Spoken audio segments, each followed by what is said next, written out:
Aujourd'hui, j'aimerais répondre à une question qui m'a été communiquée dernièrement. Est-ce que le fait d'être malade émotionnellement ou physiquement, est-ce que c'est cela porter sa croix? Est-ce que, en tant qu'enfant de Dieu, est-ce que nous ne sommes pas appelés à poursuivre les souffrances de Jésus en étant malades dans notre propre corps? C'est la question à laquelle j'aimerais m'arrêter avec vous quelques instants et on va y répondre ensemble.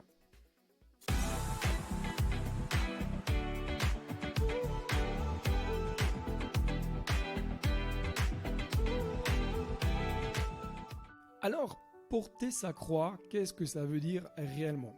Moi, j'ai déjà entendu pas mal de choses sur ce sujet.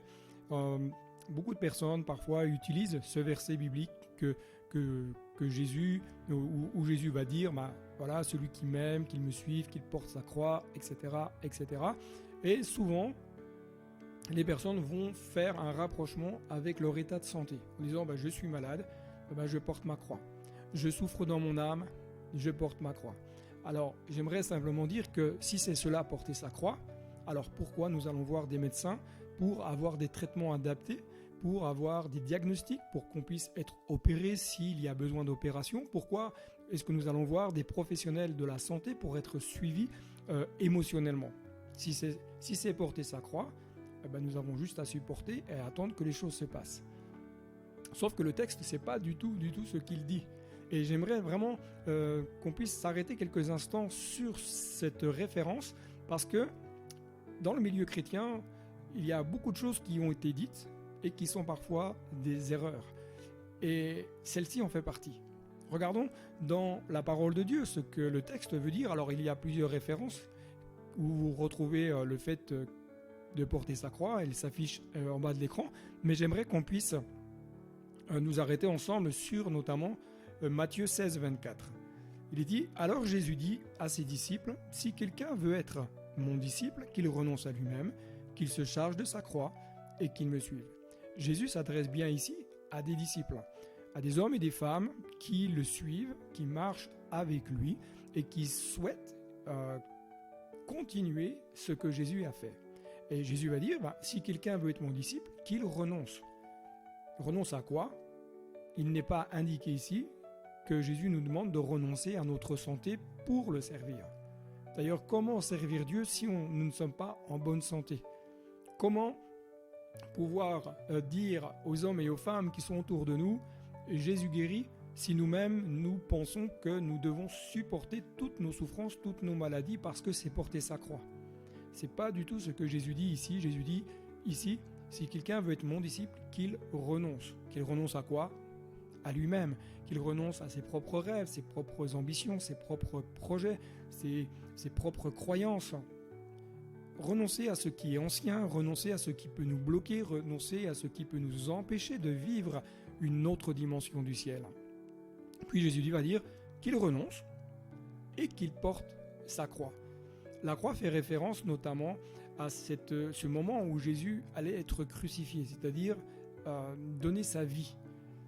Porter sa croix, c'est donner sa vie. Porter sa croix, c'est accepter d'aller jusqu'au bout pour la gloire de Dieu.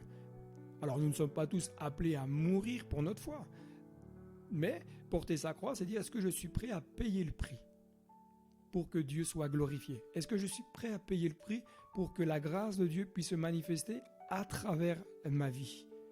Suivre Jésus, c'est une voie d'obéissance. Renoncer, c'est un acte d'obéissance.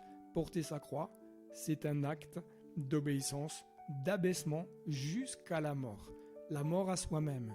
Mais parfois, pour certains, dans certains pays où les croyants sont persécutés à cause de leur foi, cela peut aller jusqu'à la mort physique, mais pas la mort spirituelle. Il faut remarquer que ce texte est parfois très souvent mal utilisé et je trouve cela dommageable parce que ça enferme des croyants dans des conceptions du cœur de Dieu qui sont fausses. J'aimerais vraiment souligner ceci, c'est que Jésus a été oint par onction et c'est ce que nous retrouvons dans l'évangile de Luc, chapitre 4, à partir du verset 18 et verset 19. Jésus a été oint par onction. Et notamment quand vous lisez ce texte, vous voyez que Jésus a été oint par onction pour guérir quoi? Le cœur brisé. Donc la volonté de Dieu, c'est bien de guérir les personnes dans leur être intérieur, dans leur âme, guérir toutes les blessures, guérir toutes les cassures, et cela c'est un processus. Mais il est dit également dans la parole de Dieu que par les meurtrissures de Jésus, nous avons été guéris. Jésus, en donnant sa vie sur la croix, son sang a coulé pour le pardon de nos péchés. C'est un acte spirituel fort. Il n'y a pas d'alliance plus forte que le sang de Jésus. Mais Jésus a souffert dans son corps afin que par les meurtrissures de son corps, nous ayons en lui la guérison.